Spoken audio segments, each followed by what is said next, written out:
Sige, ma'am. Ngayon po, magpapastraight ulit kayo?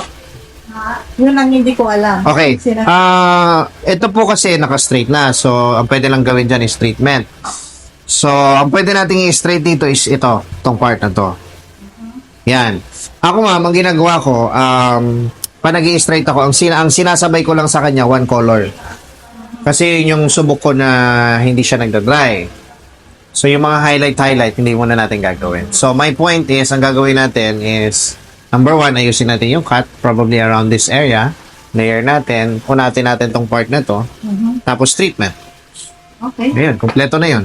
Tapos, one Yes. color. Yung one color muna natin. Highlight nyo, pagkabalik nyo na lang. February. Kailan ba alis nyo, ma'am? February 28. So, 26, andito na. Bago na lang kayo umalis. 26 siguro. Sige, ma'am. At least makapahinga yung hair mo. Pag sabay-sabay kasi, di ba, na-experience mo naman, ano? So, ito yung pinaka-safe. Ngayon, alagaan nyo ng Fora para Okay. mas healthy siya. Ayan, ma'am. Thank you, ha. Thank you din.